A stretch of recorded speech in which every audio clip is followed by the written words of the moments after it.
Hey everybody, Jason Cutter here. Welcome to another special guest series here on the Authentic Persuasion Show. I am very excited, as always, for this season to be speaking with professional sales educators. It's my mission to help fill the world with authentic persuaders. That's why I do this show. That's why I want to bring such great guests to all of you watching this or listening to it on the podcast so that this can help you see how sales can be done in a different way and make yourself more effective. So for today's, I guess it's part one of our series for this week, is I have Dr. Dennis Dipasquale on the podcast. So he is from the University of Florida's Warrington College of Business Sales program. He goes by Dr. D. I think I even got his last name. I try to be fancy and it doesn't always work with me. So Dr. D, as his students call him, he is a sales professor at University of Florida. He teaches advanced sales and sales management. He's also a public speaker. He delivers talks on successful mindset through topics such as failure, emotional intelligence, locus of control. He's working on a podcast. He's working on a training course. He's working on all kinds of things. He's coming from his very awesome studio. So he's got himself a nice professional setup outside of the university classroom that he's in. Dr. D, welcome to the Authentic Persuasion Show. Thank you very much, Jason. It's great to be here. I love having people on the show that have a professional setup and ready to go and just know, hey, let's just jump into this. Talking about this for the first episode, which is about authenticity. Let's go back because I think it's always important. Where you started in sales, when you started in sales, and what was sales like, or what were you told sales was like when you began?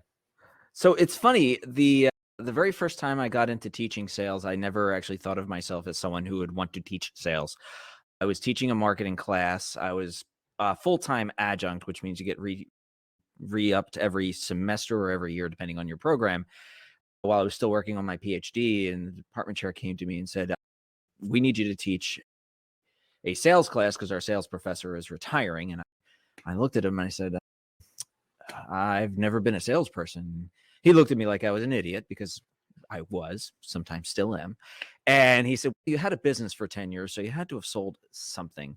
And so I had this realization, not only when he said that, but as I looked back on my history, that I had done quite a bit of sales, but not only that, but procurement. So in my time in IT, there's some expensive purchases that are made. So you understand sales from a different side of things in that vein. I had done door-to-door fundraising for a nonprofit organization.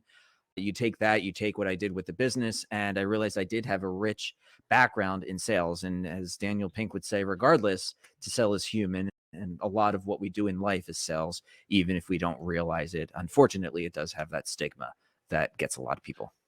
Okay, so you start in sales, in running a business that's focused on IT, but you don't think of it as sales. You're just in business and you're doing businessy things, right? My former career was IT. I got tired of IT. I left IT and I started my own business. I rode the web design bridge from IT to communications as web design's function changed, and started my own consultancy. At first, it was creative services, photography, graphic design, web design. And then I expanded it out after I got my master's degree. I did more strategy before I decided to go for my doctorate and land squarely in education, because I believe that if you really want to master something, you have to learn how to teach it. That's the only way you're going to truly understand something from all possible angles. And then what you're saying about on the PhD side is that you didn't even realize you were in sales. Like you didn't think of yourself as a salesperson when you were. No, I thought of myself as a business person, as a businessman. And that's really the crux of it, is you really can't do business without doing sales. And so people put it out there as this separate discipline, but sales is business, business is sales. That's why most C-suite executives have some sort of background in sales.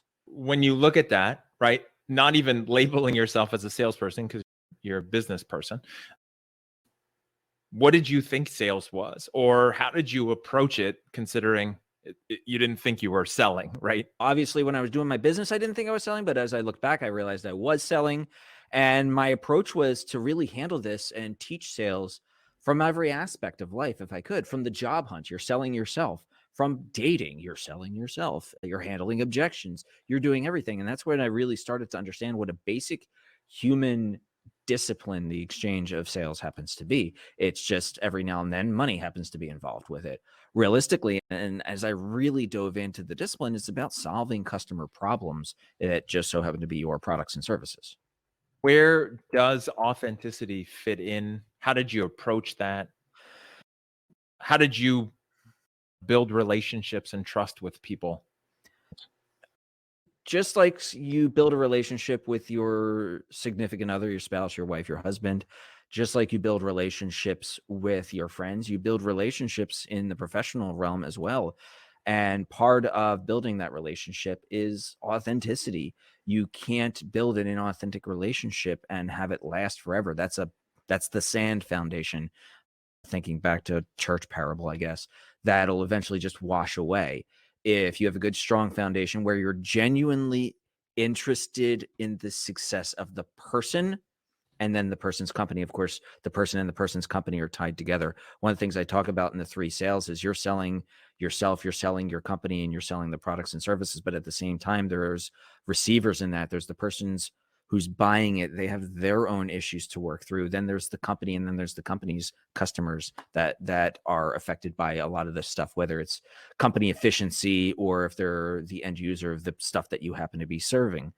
And so the authenticity comes in when you're building a genuine relationship with someone. Now, it's not going to be as deep as your significant other. It's not going to be as deep as your buddies that you go drinking with, but it's going to be deep in that you're invested in each other's success, such that your customer is going to want to use you as much as you want the customer to use you, because your businesses are basically tied together. What did you think sales was, or what did you think of sales and salespeople prior to this examination of what you were doing versus Well, what maybe you thought sales was? I wasn't quite as bad as one might see in, say, Glengarry Glen Ross or Wolf of Wall Street. I didn't have that perception, but I did have this perception of the CPG guys going through. And if you've ever been to a supermarket and you see someone who has a vendor name card hanging off them, they're a salesperson. They're there making sure that it's not just a matter of stocking the shelves, but that's what I thought it was. They're actually there making sure the shelves are going to move all of the product, not just their own stuff, but the other stuff in that particular aisle. So that was one view of it. It was my view from when I worked in IT and when I was buying stuff in IT. I did recognize those folks as salespersons, but at the same time, I also recognized them as integral to our business. And when they screwed up one of the sales, and it wasn't something where it was something where purchasing the enemy of anyone, got a hold of it and decided to go with another vendor because he didn't write the bid up properly, it actually affected our ability to do work. And I still understood that aspect of sales as someone who is quite integrated into what you happen to be doing. So let's shift a little bit. So you go into academia, Mhm. you get your PhD, you're adjunct professor, and then moving forward, where do you take that intersection of the experience you had and what you thought sales was, and then what you realized you did to be successful, and then translating that for the students in your classes? So a few things happened. The first is that as I was teaching this class, companies would approach me and they said, we would love to see a sales minor or a sales program or something at the university. And before I was pulled on permanently, I'm like, oh, what do I know here? This is my second semester in this college. But as the first semester concluded, or I should say the second semester I concluded, one of the things I recognized is the students who did well in my class didn't just do well in my class, but they built their own confidence up. So one of the unique features of my class is that you're actually selling. You're out there talking to businesses, trying to get them to buy sponsorships from local nonprofits. So a little bit of a servant aspect to what I do here.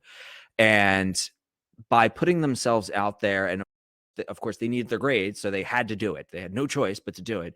They start to see that even the students who thought that they would be a failure at it, there's that little bit of growth that they see. So what I saw is that by teaching sales, I was teaching confidence. And that is what really drew me to it. And so, taking you back to when the old department chair said to me, I would like you to teach the sales class. I know you want to teach this other class, but let's have you teach the sales class. He came to me and he said, hey, yeah, an opening opened up so you could teach this class that you really wanted to teach. And I said, now I want to stick with this. And I will, anytime they take me out of that, I kick and scream like a little baby, because this is my home. This is what I've come to love. And because, like I said, sales skills are human skills, it gives me that opportunity to really, truly have an effect on the students who come through that sales class. What are you seeing as far as the students coming into the classes? And maybe a little background of what kind of students are coming in the class. Are they required as a part of another degree, or is this something they're opting to take? But what are they thinking of sales, and what are you having to do to readjust their Wolf of Wall Street, maybe expectations, or maybe they just don't know? It's changed. They definitely had that negative view of sales when we started out with it, but our visibility has changed. Both the type of student that I get, other programmatic elements of what we do has changed as well. When I started teaching this class, it was what I called a forced elective. So it was an elective class that they did not have to take, but there were no electives in our program. So they jump into this class. They think it's an elective. They think it's going to be easy. It isn't. It's actually quite a challenging class, because they have to learn time management. They have to learn grit. They have to learn resilience, all these soft skills that college doesn't usually teach. That's what I'm delivering in this class. So what would happen, though, is I definitely would have a portion of the class that was pissed off. Like, why did I have to take this class? This sucks. It was hard work, and there's no electives. You get a 1. But then I would have quite a few converts who would stick around, and that is what allowed us to develop a lot of the co-curricular elements of our program. But if it's not the Pi Sigma Epsilon sales fraternity, or the Gator Slam program. Slam stands for sales leadership and mentorship, that I run, which develops even more of those soft skills that students need no matter where they happen to be going. And of course, then the students that are not looking for the easy route, not looking for the safe route, they see the opportunity to convert work into money. Really, they say sales is really where it's at. I get into it, what I get out of it, that's great. Let me put everything into it, because otherwise they're just saying, oh, I'll get a salary or something like that. So over the past, since 2017, now it's 2023, over the past 6 years, we've been able to convert the image of sales from Wolf of Wall Street. A lot of students, by the time they get to my class, now they've got a much more positive view on the value of sales. So even if they don't want to go into sales themselves, they know that they're going to have to deal with that, because it's going to, if they're going to manage a brand, marketing major, or anything along those lines, they're going to have salespeople working for them. Or if they're going to retail management, which is a very lucrative element of what people are doing, it's not flipping burgers. You're usually running multi-million-dollar businesses, and you have to manage those front-end staff people. And if you treat them properly, if you think of them as salespeople, your customer service is going to go through the roof in a positive manner. The totally different thought that I have. Do you see the non-sales people going through your class, right? The people who aren't wanting to get into a sales role, but like you said, they may go into retail management, they might go into something else. Do you see them shifting kind of the tolerance for salespeople, or the expectation from their side? It's kind of like a top-down approach, and then there's also the actual salespeople that you're training, a bottom Yeah. up, like as far as changing the way sales is done or what people tolerate. So one of the things I would say that I'm proud about for those types of students is actually I would increase their intolerance of bad salespeople, because now they know what it is to be sold to properly, to be sold to ethically, to be treated like a valuable business partner, not as a commission check. And they have a more astute awareness of that as a result of that. So that changes. What I would say is those who are going into retail will start considering sales. So they may say, oh, I'm going to go into business. I'm going to go into marketing. I'm going to be a brand manager. Maybe I'll be a retail manager. Well, they realize most brand managers, a lot of companies want you to go through the sales function regardless, so you understand the customers. Can't understand the customers if you've never sold to them. And so they're like, okay, maybe retail, because again, it's safe. You get that check, but they'll still consider sales where in the past they may have not have considered sales. It all depends on what their initial check is. I have a student who they chose a stable check, even though they are quite capable of much more, but they saw it as a very comfortable, stable check. Can't blame them, to be honest with you, when I consider the offer. But this student would have considered both sales or retail. And it makes sense too.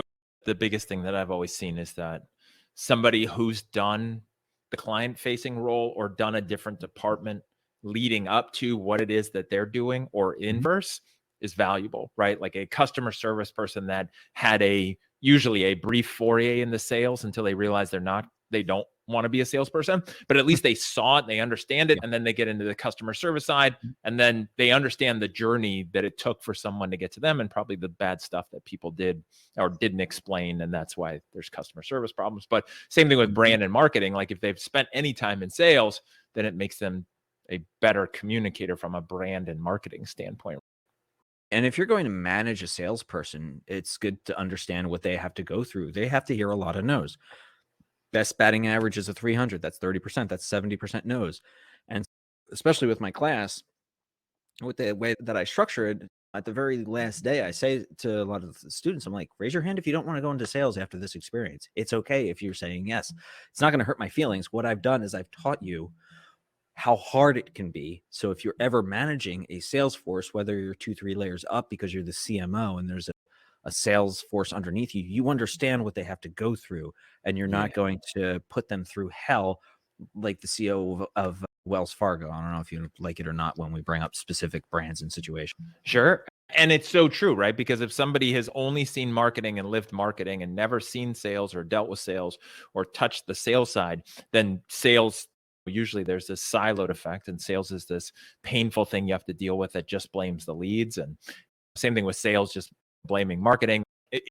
Unless you understand and you're empathetic, then you can bridge the gap and be able to help it succeed from a company and a customer standpoint. What do you think gets in the way of salespeople in general with authenticity and, let's say, with the relationship building in a true, honest way, like what you're talking about? I'm spitballing on this one, but I'm going to say entitlement.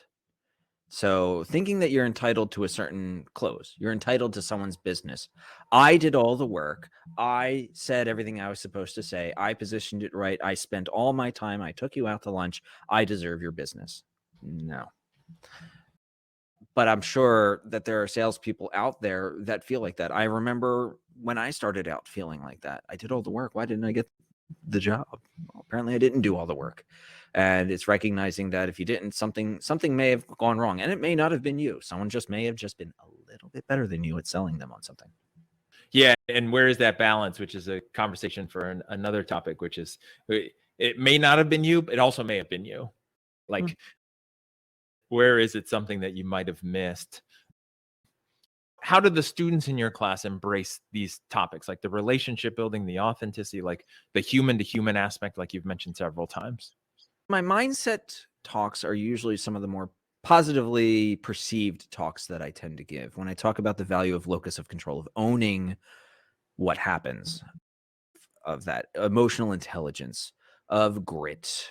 When I talk about these things, that really tends to get to the students and get them to feel better about the possibilities. And when we look at especially locus of control and grit, this is something students haven't really been taught. I hate to go generational on this. And one of the reasons is because I used to think like this as well, is I think that the world, not necessarily people's parents, but the world has taught people that, hey, just do the work and it'll happen. And while that is one component, that doesn't mean it's going to be easy, and that doesn't mean it's going to be handed to you. And oftentimes what happens is when something goes wrong, they've been trained in some way, shape, or form to start blaming the outside. And again, I was just as vulnerable to this mindset issue as well. And so what has fascinated me, especially with locus of control, as I've gone through that, is this dawning of, you mean it was my fault? And that's a good thing, because when they say that, the next thing they say is, you mean things are in my control? I can do something to make my life better? Because they have a lot of anxiety because they're told everything is out of their control. And one of the areas where you can see that things are completely in your control is with a career in sales. And that's where students start to see this value of sales and this value of doing that. And last semester, my lead TA actually approached me and he said, because of your class, I had several students say that they did better in their finance class because they finally realized that they can do something and it wasn't out of their control like they thought it was. And again, for something as what would have been thought of 20, 30, 40 years ago as mundane and cliche as sales, to have that transformational effect on students, that's something that, unless you're in education, some of your viewers are probably thinking, yeah, sure. Yeah, whatever, Dr. D. But it's truly rewarding to watch and see people realize that this sales is a way of really controlling your own life. It's interesting because part of me, my first response when hearing you was, that's because you, Dr. D, are teaching this mindset locus of control segment of the course and helping people realize, right? Like it's the mindset class, which again, if maybe someone was in a finance class and then the professor was teaching a mindset locus of control session in the finance class or in the American history class, and here's my first reaction was, yeah, of course you're teaching. That's why they're getting, and the light bulb's going on, and it's universal and it's human to human and it's their whole life and all that stuff. But I think it's not even, that's not even fair, because a lot of other topics, you can't control that. Sure, you can control how hard you work in a finance class or in finance in life, but like how much can you control versus sales, which, like you said, with the batting average is like sports. Like you have to put in a lot of effort, a lot of practice. You have to be ready. And then when the moment comes, you've got to be able to do things right and then react. And that's going to determine your success. And so it's interesting. It's not just the mindset, but it's also the act of preparing to sell. That intersection will make people realize, wait a second, I can control things and control my actions, which will lead to the results I want.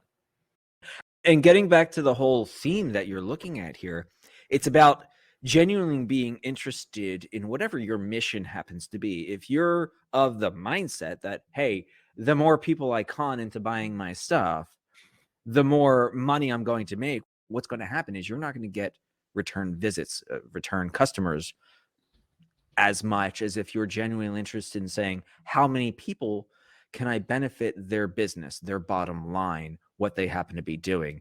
Or if it's a B2C type finance job, how many people can I show them that they can have financial stability when they retire, that they can get that boat or whatever it happens to be? And that's the big thing when it comes to that authenticity that we started with, is it's not just everything I do, I'll get what I want, because and it's almost cliche, and I know that 30, 40 years ago it wasn't being talked about, but to have a genuine interest in the success of your customers through whatever you happen to be selling, which of course requires to have a business that has a good mission and vision as well. That is, I think, a big chunk of that authenticity, that say, I believe in this and I believe that this will be good for me, I'm going to sell it. I love it. Final questions on this topic, but from the buyer side, which of course spans all things. But luckily you said what I always say, which is it is human to human. It is semi-universal. What do you think they're looking for from a salesperson when it comes to this aspect? Not just a sales process, but like this part here. They don't want stress. They don't want complication. They just want to get their job done. And that's not me talking from experience. I mean, it is, but I'm also talking about the research. And the research shows that customers don't want complexity in what they're doing, and they don't want to be stressed out. Think about it. At the end of the day, you want to leave and realize that everything is working exactly as it's supposed to be working. Your customers are satisfied and you have no problems. Exactly. And that's what's fun about what you do. I know what I do. which is telling people, it's like, how are you when you're a customer? What do you want?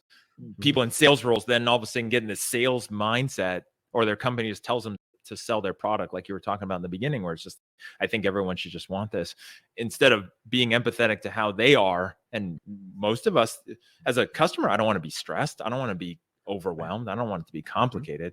So I think that's great. I think it's so true for pretty much everybody. That wraps up this part one. Time absolutely flew. I cannot wait to get to the second part, which is going to be about persuasion and the sales process for people who want to connect with you. I know there's two big things. One is LinkedIn, where you're all over the place and they can find you on there, Dr. Dennis D, or just find you on there on LinkedIn and search for you. Also, your main website is drdennisd.com. Dr. D, thank you for being here on the show and sharing all this about authenticity. All right, absolutely. Looking forward to the next session. Thank you, Jason. And everyone else, I appreciate you tuning in, being a part of this journey. Hopefully you got some gems from what Dr. D said as we really have this conversation to be a part of the mission to change the world of sales from what feels like or traditionally seems like something gross and terrible or something people want to avoid as a career or even dealing with salespeople into an actual profession that people want the help from. So I appreciate you being here. Thank you for tuning in, and thank you for helping fill the world with authentic persuaders.